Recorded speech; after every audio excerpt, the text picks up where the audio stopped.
Welcome back to So Bad It's Good with Ryan Bailey, sponsored by iHeartRadio.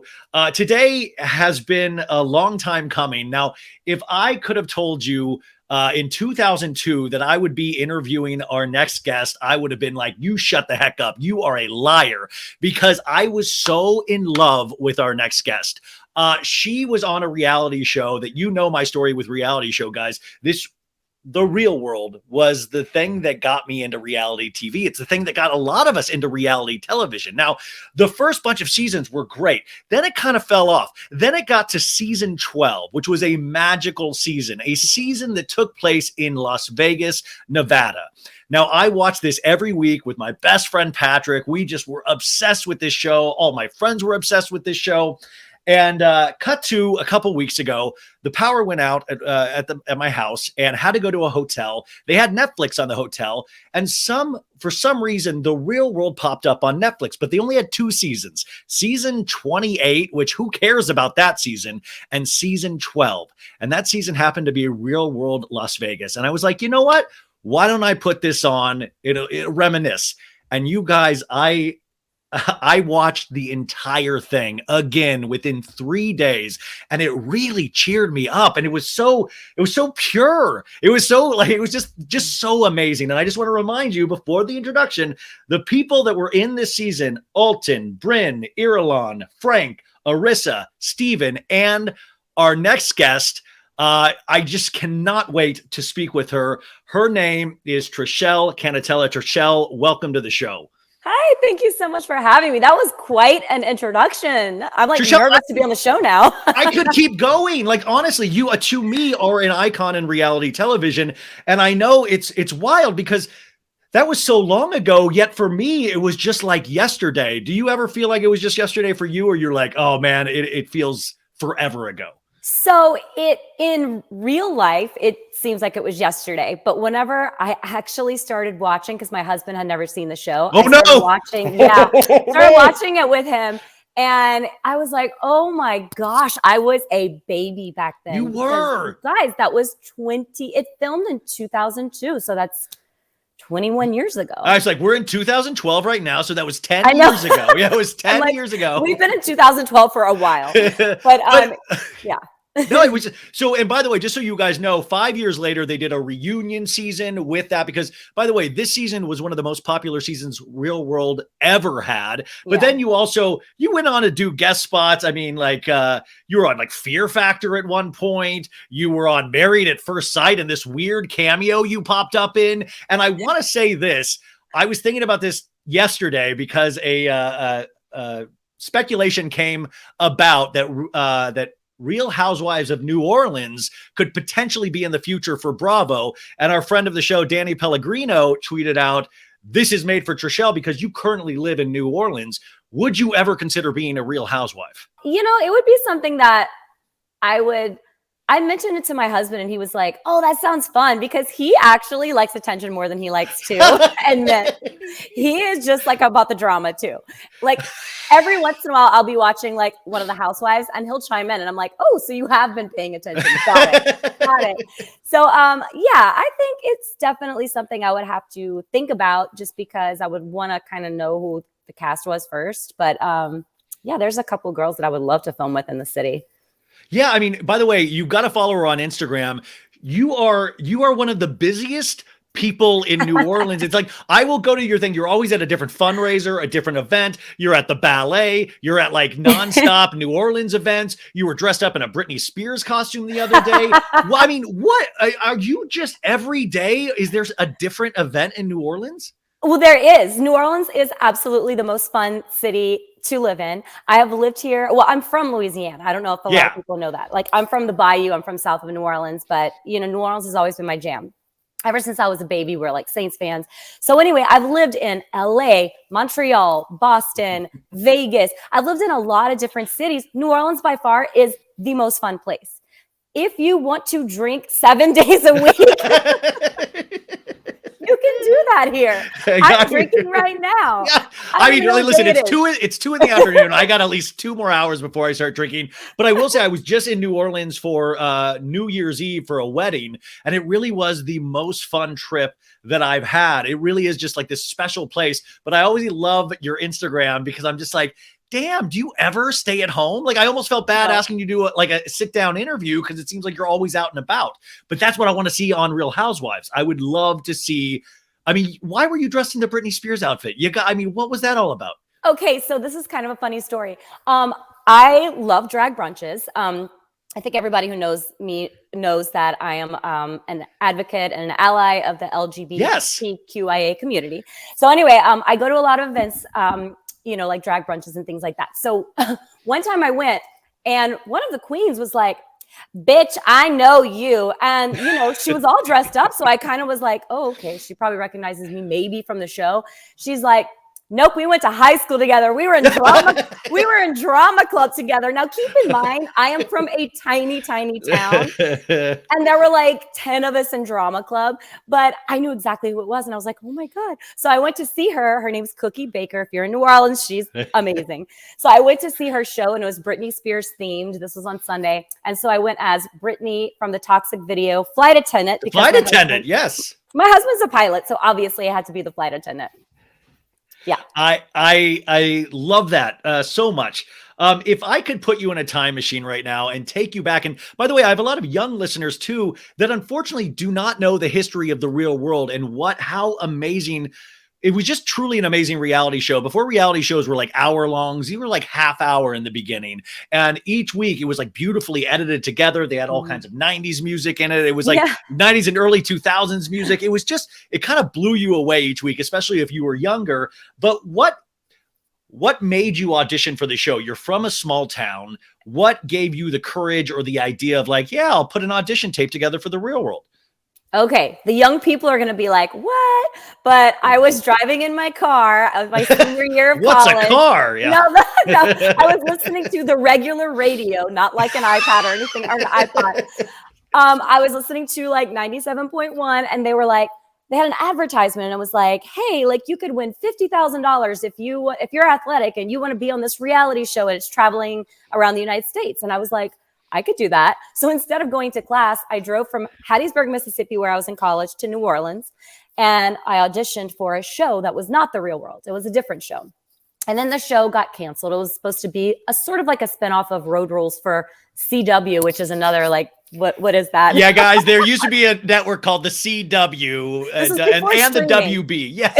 Guys, it was a very sad time in America. We only had 56 stations. Yeah, it might have been WB. I don't even remember. It was one of the old ones. So anyway, long story short, the same production company, our casting people that were doing this show was doing the Real World. I had never even thought that I could be on the Real World. I was a fan of the show before I was ever on it. And I just thought that these people were just like, they had an in, or they were just like had crazy personalities. Like, how do they even get on the show? Like, my mind did not go there.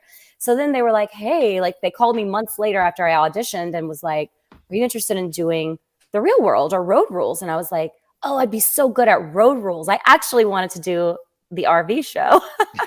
By the way, people forget that before the challenge started, it was Road Rules and they would travel around and do these kind of challenges. And then it became... Yeah, and then it became what was known as the challenge, which you eventually got to do. Yeah. So at the time, I was very athletic. And so I wanted to do the whole kicking everyone's butt, being the cool girl who like could beat the boys.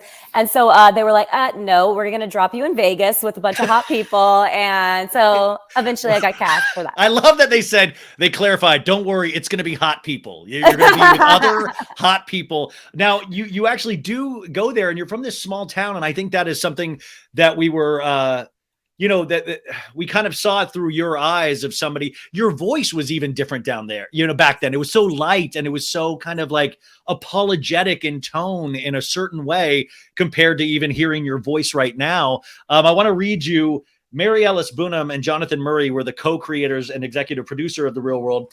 And Mary Ellis described this season in the official Real World Las Vegas book that my copy here says this season completely pushes the envelope. It's going to surprise people the way Sex and the City did when it premiered. The Real World Las Vegas takes it even a step further. The cast was very comfortable with their sexuality, and they also had a natural and immediate attraction to each other. And I will say that is where this Real World kind of took off a little differently than other seasons, because immediately there was making out, there was hooking up with everybody in the cast. Was that like the first day you're there? Do you remember what those feelings were? Because originally in the first episode, they try to put like you and Frank together potentially. Right, because he's the nerdy guy. I'm the Southern innocent girl. So it made sense. And so they don't want me with the divorced hot guy who was the bad boy, who was a bartender in a gay bar. Like. Yes. Yeah. But I come from a very small town in a very suppressed Republican Christian background. And I have always had to suppress, I would say, like my sexuality. And when I went on the show, I just remember I was like, wow, I had these thoughts, like curious thoughts, like, you know, these girls are beautiful. Like, am I attracted to women? Like, I didn't really know. And I was like dealing with all of that in real time during filming. And so I think I was just thrown in so quickly. And I kind of forgot that the cameras were there after a few hours, which is insane. And I know people. But that's what we want from our reality stars, is for you not to be aware. And that's why I think this season in particular was so good. And what you're speaking about too was the, you know, there's a little bit of making out with Brynn and Steven in a hot tub. And it was splashed everywhere. It was in Newsweek, USA Today. That was a big deal back then. It was a big moment, which by the way was cracking me up, because you were talking, I was making incessant posts about Vanderpump Rules lately, and you were like, should I be watching this show? This seems insane compared to what we used to do. Yeah. But back then, this was considered taboo. And I just want to let people know, they were kind of just making out in a jacuzzi and kind of touching each other, but it wasn't like you guys were hanging from a wall and leather and whips. It was really tame if you watch it now, which I don't know what that says about our society, but it's what you were actually going through. I was slut shamed so hard. Hardcore. It was crazy. And now I'm like, man, why couldn't I like come up in the day of reality TV when it was like cool to be sexual? It was not cool back then. Like, wait, you made it cool. You were one of the founding fathers of making this. Well, by the way, it just wasn't that crazy, because I was like, that's what I think people really resonated for this season, is that I remember being of a similar age of like, that's what all my friends were out there doing, making out, hooking up, having mistakes, having one night stands they felt guilty about, not, you know, it's that kind of weird period of time without your family or without any kind of structure, and you go crazy. And this season really captured that. Eventually you do, within like the second episode, you do start making out with Steven. They are put up at a hotel, the Palms Casino, and they actually knock down all of these suites to make your abode that you stayed in for the 6 months. It was still very small, too small. It did look like, but because by the way, everybody like Steven would, Alton would be out there trying to like hook up with a girl in the bathtub, and you can hear it from the other room. Yeah. You could feel how small that was. But within the second episode, you guys were at like a Palms nightclub or something, and just randomly, you and Steven start making out, and then it happens right in front of Frank. And this is literally the first 2 episodes. On his lap. And his face is just like, and I forgot about this. God. But then from then on, you and Steven were like hot and heavy, and it was one of the, we now call it gaslighting in some ways. I know that's an overused term, but Steven, you seemed like you were a young girl in love with this dude. Yeah. And the dude wanted to completely sleep with you, be with you, all of this stuff, but he couldn't admit it. And every time you went away from him, he'd pursue it even further. It was the wildest relationship to watch over 28 episodes. 20 years later, do you have any new thoughts on that relationship with Steven? So the craziest thing I think that happened is whenever we were doing the show, when it started airing, I was beginning of like 2003, end of 2002. So we were starting to do appearances. And this was like the first time in the United States, kind of when reality TV or TV people started to do bar appearances. It's before Kardashians, before all of this stuff. Yeah. Yes, literally. Like we started doing that. So we would be doing we would be doing an appearance, and I'd be like with Steven and Frank, and they would make us watch the episode, not make us, but we would watch our episode for the first time in real time. So I was near Steven watching all of this happen, watching him say, I'm not going to take her on a date. I'm just sleeping with her. The worst. It was, yeah. I mean, there were times that I was upset, times that I cried. And then there were times that I was just like, I'm an idiot. And I toughened up after watching my show. That's for sure. Yeah, I mean, I would think so. And also, I don't want to completely bag on Steven, because that's what the surprise of the real world does for you. Yeah. And it says a lot to who we are in the real world ourselves, is that Steven was sometimes a complete dirtbag to you, but then he would turn around and be like, Alton, this is my gay best friend. You don't have anything to be scared about with gay people. Like, he was teaching, like, he had a lot of interesting thoughts that I thought were like dead on. It was just that I hated how he treated you. Yeah. That was such a thing that just like drove me insane episode after episode. But I will say, in the end, whenever I started to get all the immediate backlash, hate, all this other stuff, Steven was my biggest supporter, defender, everything. He would go on shows. I mean, he literally walked out of an interview, like a huge interview, and because they were being so rude about me, and he was just like, I'm not going to take this. She's not like that. And so, yeah, I mean, we still talk all the time. Actually, he texted me like a couple of days ago. I wanted to ask where you are with everybody in a second, but that was just the other thing, because I was watching the 28 episodes, then I watched the reunion, which you weren't at the reunion. No, I was. Why were you not? It said you were overseas or something. Okay, I was in Mexico, but a lot of people had flown out of Mexico. I was doing like spring break hosting or whatever, and that's whole more stories about that. But so anyway, I could have flown back, but honestly, I didn't want to, because I had gotten so much heat that I needed like to be off. Like, I didn't want all the questions that they were going to ask me, and I felt very upset about everything. So I just took a break.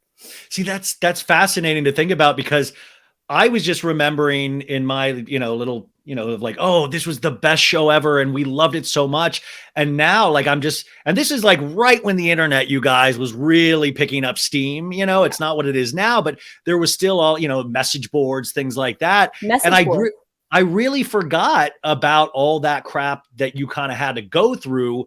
And now, like I said, you watch it and you're a completely sympathetic character that I think the audience would see the adventure through, of somebody that is from a small town trying to feel like, sow their oats like a lot of guys do. And there's nothing, to me, it was just like, oh, this is so tame that I can't believe you got all of that. But it seems like you got it so much that it really did leave a lasting mark at the time for you. So you said earlier how I sound like a completely different person, and, and this. So after the show, I really was on the show like a pretty timid person, like I had said, from my family upbringing. And, I went from cut off to Mississippi to college. So it's not like I had a lot of life experience, and hadn't been around a lot of different people, the whole 9 yards. There was a way that I should have been. There was a way that I was supposed to act, and that's what I did, despite how I really felt. But anyway, after the show, I was like, okay, people going to call me a whore. They're going to call me all these things. Then guess what? I'm going to do more television. I'm going to be exactly who I am times 10. So I kind of played up the fact, I would say, with a couple of the other shows that I had done. I did Playboy, something that, my family was very, horrified about. So yeah, I kind of used it to my advantage a little bit. I had to. Yeah. I mean, and I mean, now, we've got reality stars on steroids. Like, it's so funny of like you at that moment of reality shows were just kind of really, really picking up steam. And it eventually led to Housewives and Vanderpump Rules and all of these things, which I would be horrified now. Like, if you got thrown in the mix of that, like, how the heck would you handle all of this going through what you went through? We did also see a lot of conversations, like you had mentioned, with your family, with your father, with your sister, where those were like really some of the most real scenes that you'll watch, because it's you.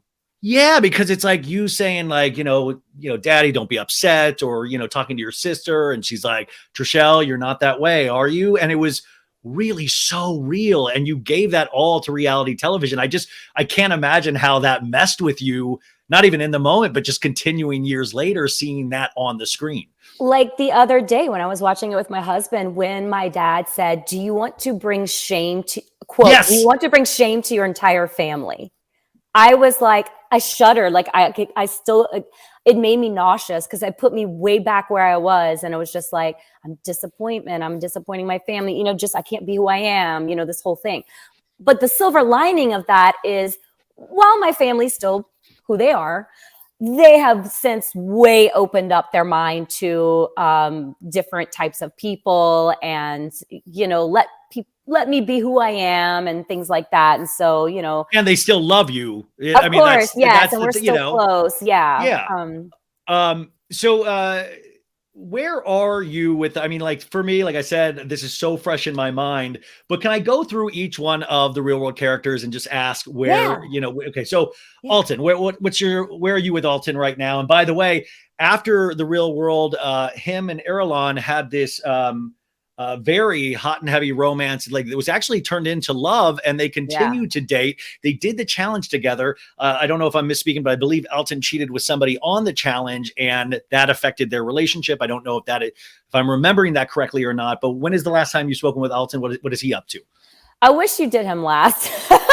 Oh, it's okay. You know what? I can. You know what? Easy. Bryn. Go back to Alton. Let's go with Bryn. Bryn. Oh, I love her.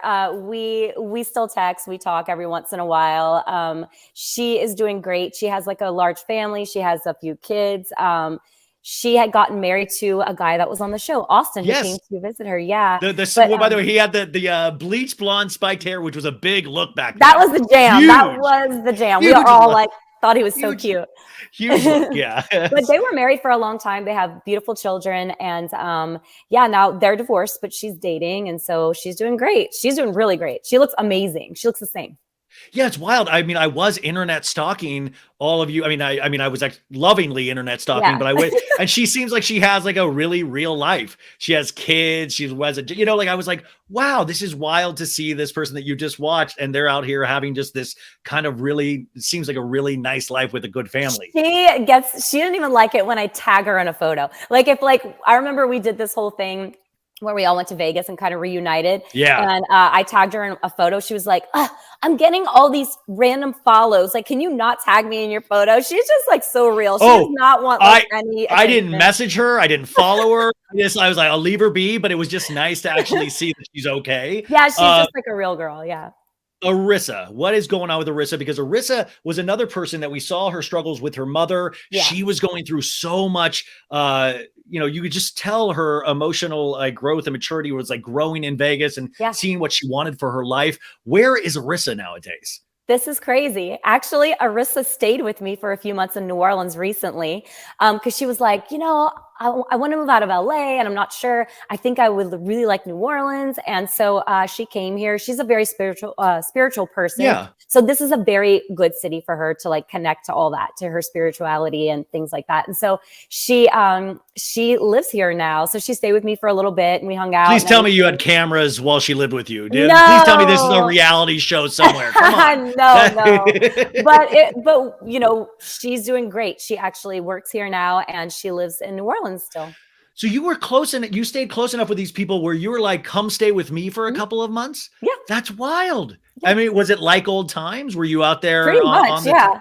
I mean, I'm still wild and she's not anymore. So that was a difference. She's like, oh, wow, you guys really do go out and like hang out. I'm like, sorry. She's more like, she isn't like a huge crowd. And I'm like always with people, like the after parties at my house. Like, I'm telling you guys got to get on this Instagram. She had and there's never the same people. It's like, you have a billion friends. Like you were like Andy Garcia, the actor was in one the other day. I was like, who the heck are you hanging out with? It was very random. And then, like I said, you're like wind up at the ballet with your husband. And I'm just like, this is why, which by the way, off topic, how did you meet your husband? Who's a pilot, like you said? Tinder.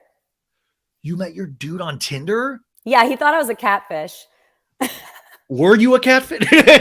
No. Wait, and you met in 2017, right? Yeah. Yes, 2017. Wow. And what has made him different than anybody else that you've been in a relationship with? He was not a reality TV fan whenever we first met. So he didn't like know who I was or anything like that. He was like showing pictures to his like pilot friends. He was a fighter pilot, the Air National Guard. So he was like flew jets and everything. Super smart guy, aerospace engineer. Like he's amazing.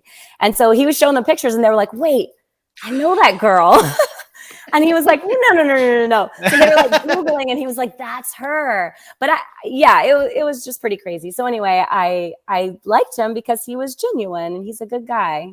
Yeah, no, I mean, it seems like you guys have such an awesome life. Frank turned out to be, if I'm not mistaken, an investment banker, if I'm not mistaken, or something like that, which is like just classic what you would think Frank would wind up as.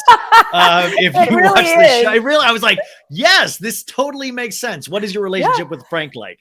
Frank and I are friends. I probably talk to his wife more than him, though, actually, on Instagram and stuff. But he's doing great. He's super successful, real estate investor. He has been very successful. He's probably one of the most successful people that's ever come out of the show. Yeah, like I was like the guy is like really high up there, and I was talking to a couple of like they're like, yeah, he does really well. And then I looked at his website that has, and it's just him, Frank, in a suit, and it's like 20 years later, but it's Frank, and I'm like, this guy his hair hasn't moved in 21 years. His hair is exactly the same. Okay, Irulan, where's she at? She lives in Long Island, and she ended up marrying, this is so crazy, y'all have to watch the show. She ended up marrying a guy that was actually featured on the show as one of her best friends, and now they have 2 kids. Oh, you didn't know that? I didn't know that. In fact, because wow, I didn't know that. That's wild. Okay, so good. She's happy that 2 kids, and she's like a PTA mom. She's like best mom ever. She looks exactly the same. Like literally everyone looks amazing. I will tell you though, Irulan, I got worried about. And by the way, same with Arissa, same with Alton. One of the heaviest smoking seasons I've ever seen on reality television. You guys, if you remember, before you got into the place, I guess it was the lobby area, the elevator. It was so smelly. And there were these 2 chairs, and they would just be out there chain smoking with like Red Bulls, and those were like where all the conversations would be. Was there ever? I mean, it was like, it must have just smelled insane before you walked in that door. It did. And I didn't smoke. And so like everyone, like the producers were like, okay, y'all have to clean this place up. It's disgusting. Like there were ashes on the carpet, on the floor. It was so gross.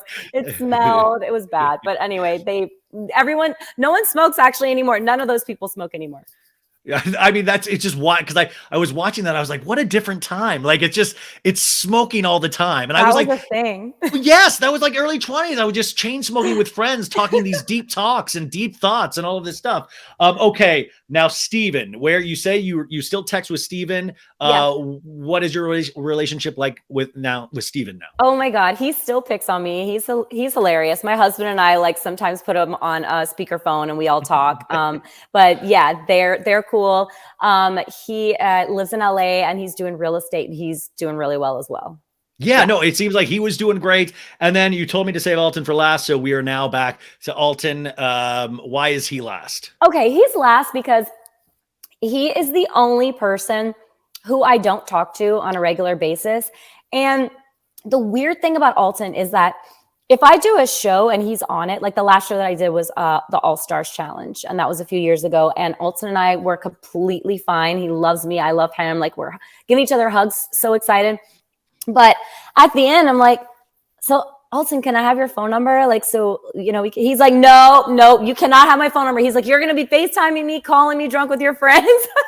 Yeah, yes, exactly. You don't want that? Are you kidding me? He likes to be like very low key. I mean, nobody can ever get in touch with him. So yeah, he's just very mysterious. And I don't know a lot like what's going on with him, but every time I see him, he looks phenomenal. He hasn't aged a bit. Also, one of the best smiles I've seen on television. I mean, the dude had like just the best smile. Like, that was the thing with your cast, is that you didn't hate any of them. I mean, you had moments where you're like, I really don't like what you're doing, but you watch and you're like, oh man, all of these people in retrospect seem just like kind of good-hearted, going through their shit. I mean, and we got to watch that on television.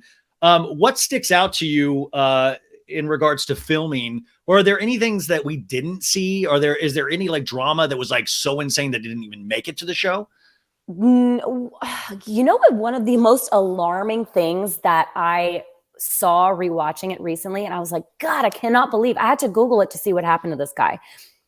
Our boss that we had for our job. Yes, the weird looking guy with the glasses and Mark. Yes. he sexually harassed us all, but mostly Irulan and Arissa, so hardcore. It was like at one point, like kind of sexual assault. It was so weird, but it's like no one really blinked an eye. We made comments like we were like, this is weird, right? Like this is weird. But nowadays, this would have been really a big problem.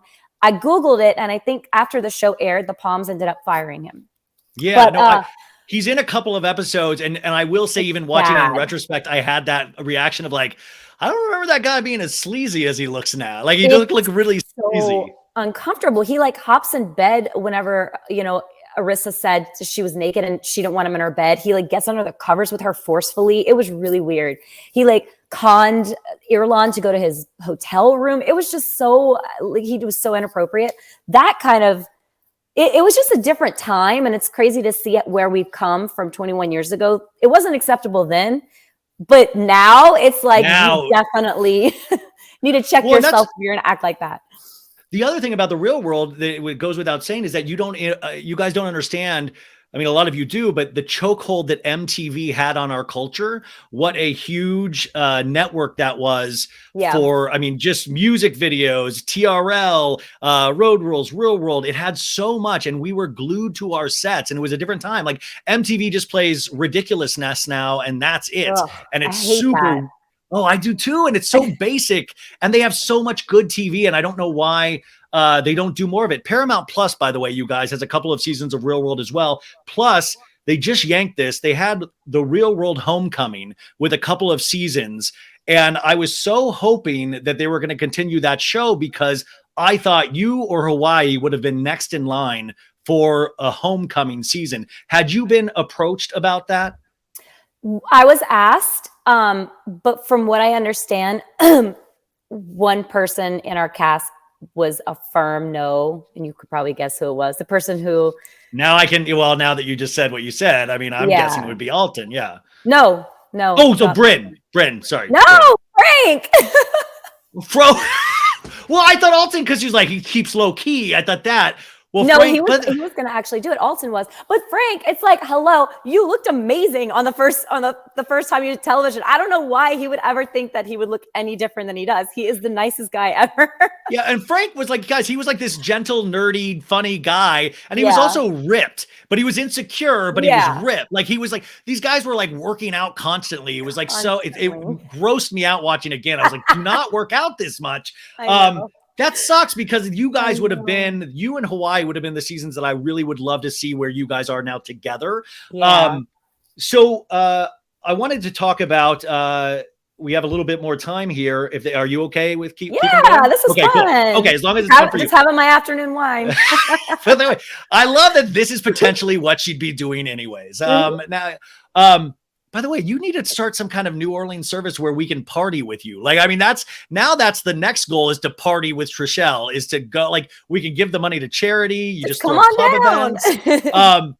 So you get done with The Real World. It's 2002 or 2003 when this is all airing. And is it true that you then moved to Los Angeles and you were a waitress in Westwood? Is that true? Oh God. Yeah. I want to say that the restaurant name was like Palomino or something. It was a really cute restaurant in Westwood. And I started waiting tables, and then our promos started airing, like the commercials for the show. And it was this is going to take you back again. Like, I'm so glad that you understand these old references. Our promos were with Method Man, Redman, and Foxy Brown. And they were like, we had filmed with them. And so that was our whole thing. And so people at the restaurant were like, wait, are you the girl that's about to be on The Real World, like in the Vegas one, the MTV? And at first I would say no, but then people were like, no, it's you. So I was taking so much time talking to the people that I couldn't get my food out in time. And my manager was like, this is a problem. Like, you can't work here anymore.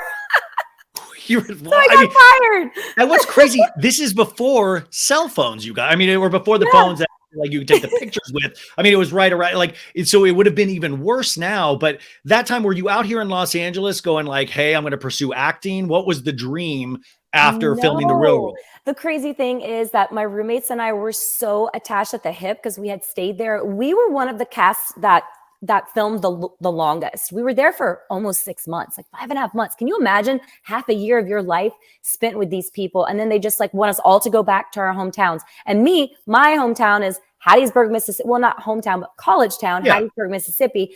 And I was just like, I don't want to do this anymore. I was like, these people are basic as fuck. Like I can't do this. And so I was like, I want to be with my friends. And so, Frank was going to UCLA, I think at the time for grad school, and Steven was out there, and everyone just moved to LA, like literally everyone. And so you didn't have a goal of being an actor or anything like that. No, you were just I wanted to wait tables in Westwood, and they wouldn't let me. I mean, that's a major goal. Everybody moves to LA to be a waiter in Westwood. That's the big goal, like that in acting. But so you do that, the show starts airing, and the show is a hit, even though you are kind of being like, a little bit brutalized with these kind of slut-shaming comments and stuff. But you do realize now the heat has gotten even like more in terms of people recognize you everywhere when you go out. You're going to the MTV Movie Awards. You're on red carpets. Mm-hmm. Talk about that kind of exposure, because being on The Real World is one thing. Being there now when you are a pseudo celebrity and you do not have a training manual for that, what is that experience like? Is it completely exciting, or is it scary, or is it a mix of both? I don't remember being scared. I remember fully being so excited and in awe that people that were real celebrities even knew who I was. Like real celebrities were like, oh my God, like we go to the VMAs and like Jennifer Lopez and like all these other people were like, we love you, like stopping whenever they're on the red carpet being like, oh my God. And I mean, they're like real celebrities that are just like, are Alton and Irulan still together? Like what's going on with this person? Give me the dirt.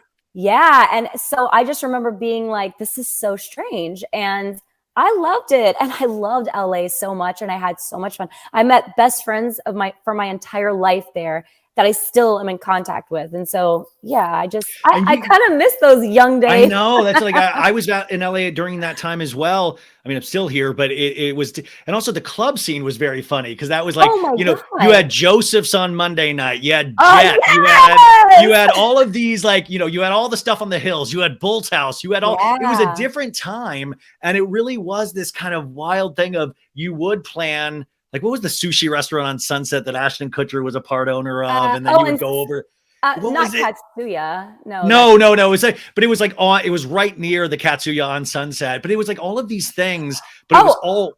Oh God, I forget the name. It wasn't Geisha. No. Geisha House. Yeah. Vilmer Valderrama and Ashton Kutcher were part owners in that. And Mike Boogie from Big Brother. Yes, you were a huge club promoter, but like you would just kind of go. I mean, it was when clubbing really meant something in Los Angeles. I wonder that now because you know what? First off, to be clear, I have not bought like a gossip magazine in a couple of years. They're online now. Exactly. But I remember that back in the day, it like when I was going out to clubs, it was the day of like Paris, Lindsay, Brittany, like everyone was wilding out and like showing their crotch and like getting drunk, falling on their face, dancing on tables. And it was so fun. The vibe was amazing. Now these kids are like hanging out at Earth Cafe, drinking coffee. I'm like, why don't get in a club? Show your panties.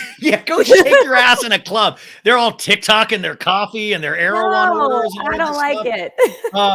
Was there one celebrity experience when you first hit that you were like, oh my God, because you were saying J-Lo was coming up to us. Was there any kind of really weird celebrity interaction that you had, not in terms of dating, but just in terms of like, I'll ask that in a second, but is there any terms of like things that are like, oh man, this, Danny DeVito approached me and like just started talking me up. He probably did. I do have one. No, not Danny DeVito. Oh, I was like, Danny DeVito? Okay, Al Pacino. I was actually at a Laker game, and this is going to be like a little bit of a humble brag. I was behind courtside, so I was like right behind, and Al Pacino was right there, and was it Al Pacino or hang on? Or was it Jack Nicholson? Jack Nicholson. Sorry, no, not Al Pacino. Because Al Pacino's like, hey, how you doing, Trishelle? Sorry, it was Jack Nicholson. Jack Nicholson is famous for his courtside seats at Lakers games. Okay, so it was him. So anyway, he's in front of me, and I don't know if it was his daughter or a niece or who it was that was with him. And he turns around to me and is like, hi, I just want to ask you, she wants to take a picture with you. He's like, something about MTV. And I was like, yeah, sure. Oh my. So he takes our photo, and I was so starstruck. I didn't ask him for one. And so I was just like, oh my God, like I was sweating. It was so cool. Knowing Jack Nicholson, I'm shocked he didn't be like, and now let's take one of me and you, you know, like I'm shocked he didn't like that. I mean, guys, Jack Nicholson had a hold on the front row, a courtside of Lakers. I mean, just a genius actor, but that's got to be amazing to come from that small town and then be like where people are knowing who you are. Was there any dark sides of Hollywood for you during that time period and that period of like kind of intense fame? Yeah, I would say the drug scene was pretty gnarly, honestly. I have been like around people that I was pretty sure that were about to overdose, and that was pretty scary. I had to like call like 911. I mean, this is kind of really dark, but no, but that's the reality. I used to be a nightclub manager in Los Angeles, and I was around, that stuff would go to like 5 a.m, 6 that you just stumble out and it would be wild. The party scene was pretty crazy. But I guess that's one good thing about people nowadays not going to the clubs as much, as like they're a little bit healthier now.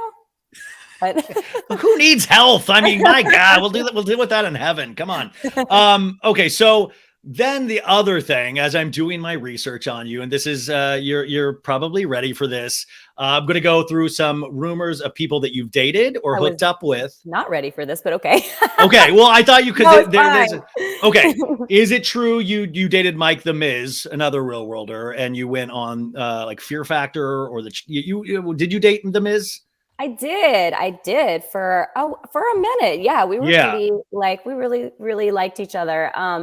And we did Fear Factor after we broke up. But you know what? We always remained friends, and he is the best motivator ever, and he is the coolest guy. So, and he actually just did me a favor. He recorded, because he's not on Cameo. I had to text and see if he would record a happy birthday video for one of my friends that loves wrestling, and he did it. So that was nice. It seems like you have good relationships with everybody. Is that kind of always how you've been, or is there not everyone? You're like, no. Tell me one person you hate, Trishelle. Please tell me one person you really dislike. Yeah. Well, I mean, actually, on the last challenge, me and my really good friend Katie, we still haven't really talked, and so we got into a fight on the show, and people were like, "Is that fake?" And I'm like, "No, actually, we still have not spoken." It's crazy. She was a bridesmaid in my wedding. I was a bridesmaid in her wedding. We lived together for like 7 years in Los Angeles. Like, it was bananas. Okay, there's got 2 more of these questions of the relationship. Only 2? I've dated so many more. Okay, well, you please, you can feel these are the ones. Leonardo DiCaprio. I wouldn't exactly call it dating. Okay, that's what I'm using dating very loosely, but you've had an interaction with Leonardo DiCaprio. Yes, he actually was a fan of the show too. He was one of the ones who was very, very invested in Alton and Irulan's relationship. I love that he's hitting on you and he's like, but real, what's going on with Alton? What's going on? Yeah. Yes. That's what he was like. Are Alton and Irulan still together? I was like, actually, yeah, they live in Huntington Beach. And he was like, that's so crazy. It's like, he's probably in his mind, like, wonder if I could go there and find them. Yeah, he was like, you think Trishelle will take me to their place? Yeah. I mean, it's funny. So you had a brief interaction with him, whatever you don't want to take from that. And then this is one, and this is like, I personally have been a huge fan, and this guy is not as famous as he once was, but his music has meant something to me for a long time, and I get made fun of a lot for this. Did you ever have a relationship with Adam Duritz, the lead singer of Counting Crows? Okay, so this is like a really weird thing. How did this even happen? I'm trying to think. I don't remember how we met or how he got my number, but we were texting back and forth for a while and talking and whatever.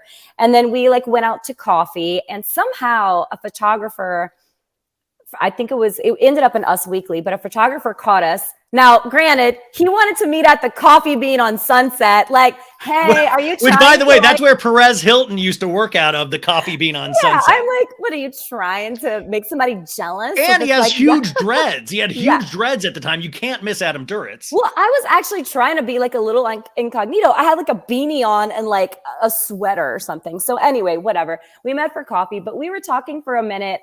He's very, very sweet and kind. But they had a whole article based on one photo about me cooking him dinner, and it's getting serious. And I'm like, where are these sources coming from? Like, I was not cooking him dinner. Anyway, so yeah, that's okay. kind of. So you had a little flirtation with Adam Duritz. Yeah, I just love the thought of you guys texting back and forth. Okay, now He's that's surprisingly down to earth. I would hope. Let's see. Yeah. Good. Finally, he wasn't a horrible guy, basically, right? That's what I want to know. Okay. Yeah. Okay. Who else have you dated? That's all I got. Do you want to be forthcoming about who else you've dated that I might know? Let's just say I'm really happy that in the early stages of this, there wasn't that much like people on boots on the ground, like with gossip sites. Okay. Yes. I mean, you would be on Demois all the time. Like Demois you would be spotted all the time. There was a few, but I will say that, in those days, I used to love going to New York, because in New York, the clubs were like super strict about paparazzi and like photographers. And like, you go to these like underground kind of clubs over there, and you could do what you wanted. You can make out with who you wanted, and nobody was taking pictures of you. Maybe there was a rumor, but like nobody had hard evidence. In LA, it was like the opposite. Like, you couldn't do anything. Couldn't even dance on a table. My manager actually like text me or called me the next day one time in LA and was like, I heard that you were out until whatever time dancing on a table. I'm like, wait, and by the way, you mean your manager, like a business manager, not your manager at the restaurant. Like, so people, like you guys, when you go to LA, if you're successful, you need an agent and a manager. So you're talking to a manager that would book you events and things like that. Yes. And he was like, by the way, nowadays managers are like, please dance on the table. We need you in the newspapers in some fashion. No, they did not like it back then. I was like, have people seen the show? Like, I'm not going to be like winning an Oscar tomorrow. So, I mean, this is 20 years ago. You had this huge thing of fame, and you've kind of popped up here and there, but you've actually really then lived a very real life. I mean, you've dated on Tinder, you've dated all of this stuff. Is this something that you are proud of? Is this something that, because I would imagine you get stopped all the time about people telling you how much this show means to them. And I don't even say that in any kind of joking way. It really does mean something to people. So yeah, I mean, I guess I'm proud. I'm more proud that, my husband is an amazing guy and I've met him, and I'm proud that I'm in that relationship. And I feel very blessed that, I have an amazing life in Louisiana. But I miss some of the moments in LA. I miss the struggle. I loved LA for that. Like, it was my absolute favorite time, as far as like, whenever you go there and you have no furniture and you're trying to wait tables and you're doing all these things. It was just fun. I was trying to explain to somebody of like, in your 20s, I was like, I worked at that Burke Williams up on Sunset and Crescent Heights. Remember, like in that whole thing. And then we'd have this dive.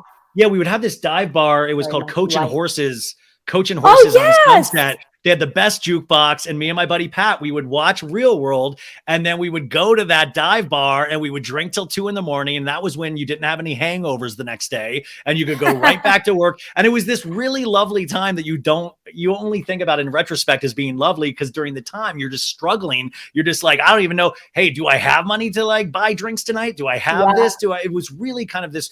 I romanticize it now. If you could go back and do any of this again, is there anything that you would do differently?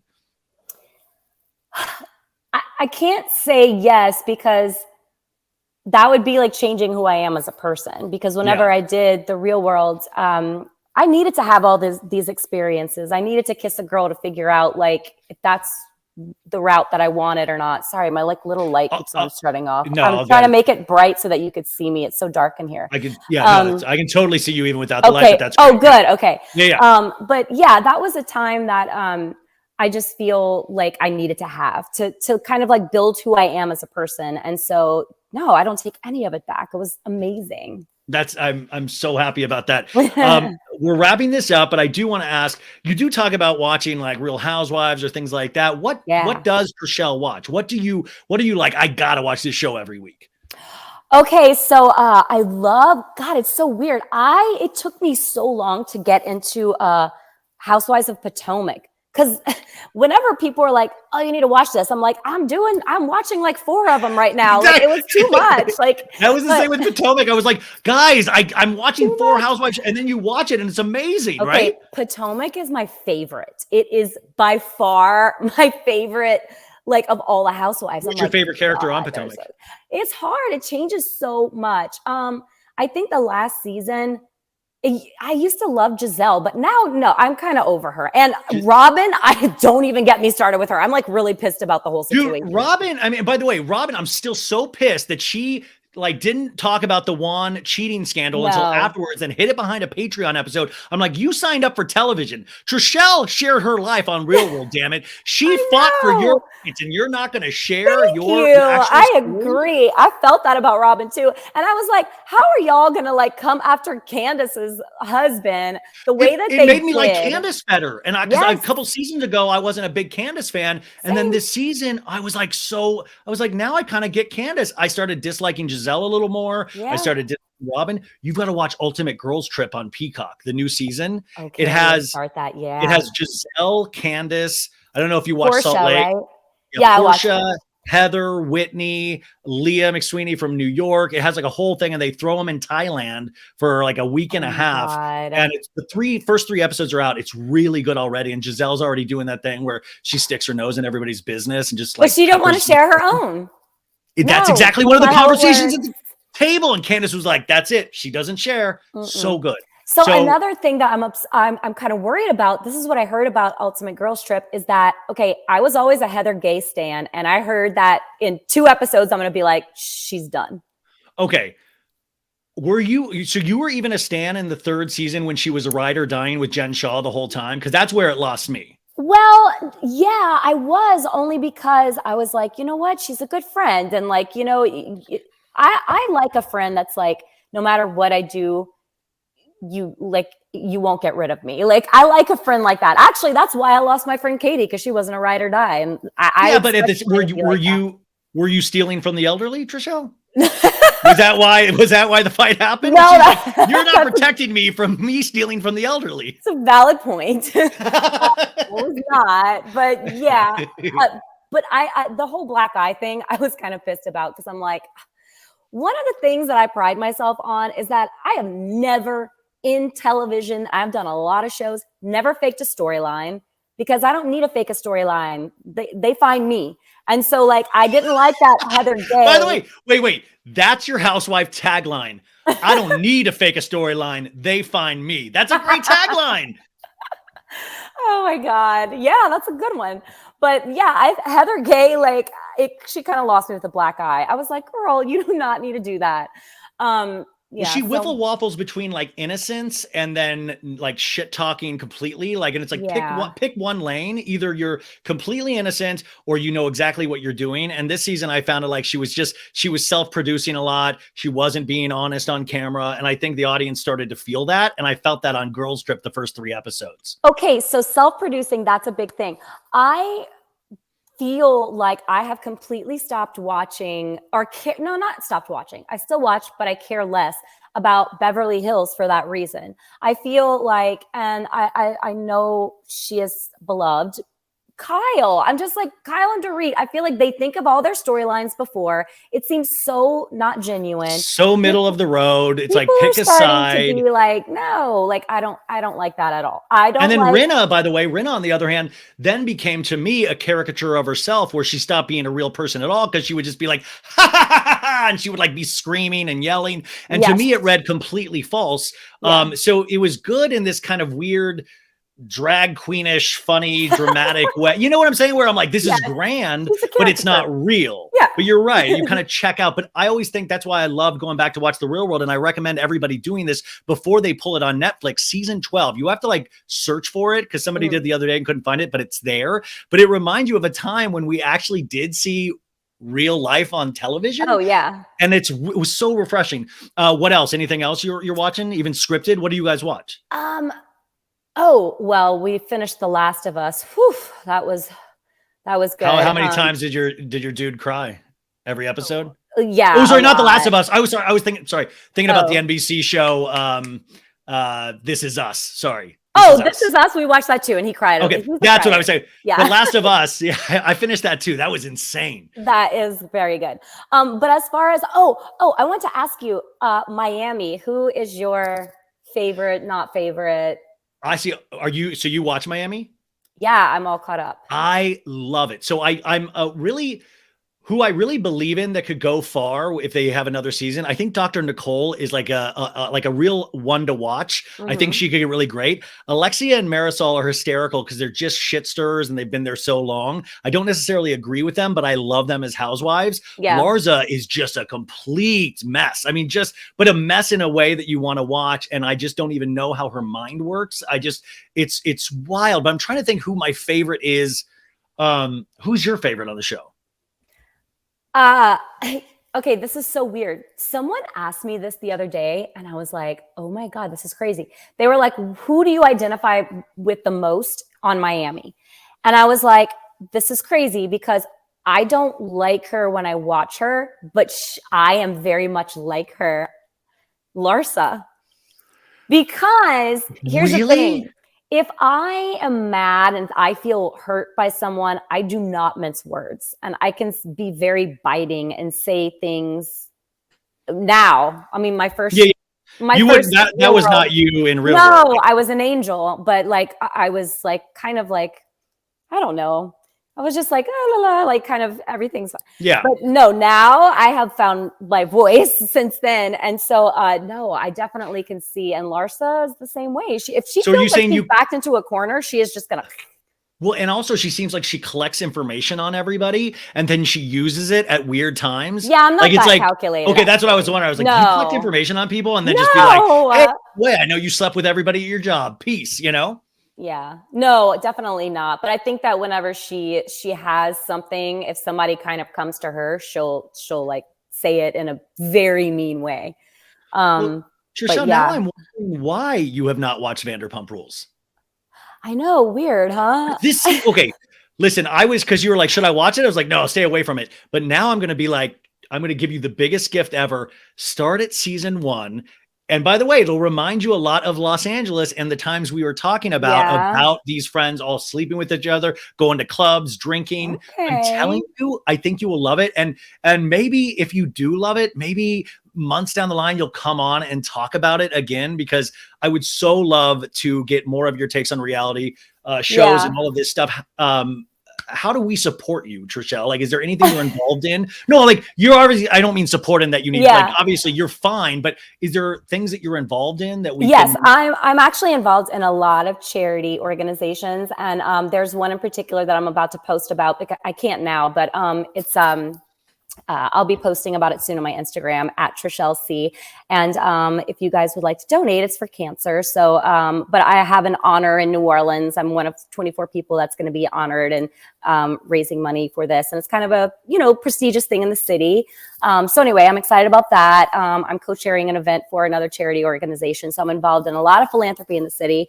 And then my husband and I are doing like a lot of real estate investments. Oh, and if you guys like wine. This is what I was going to ask about. It's on your Instagram, is that you have like, what is the wine deal? Do you have a wine? It's Elisa Christopher wine. Actually, it's family wine from my husband's family.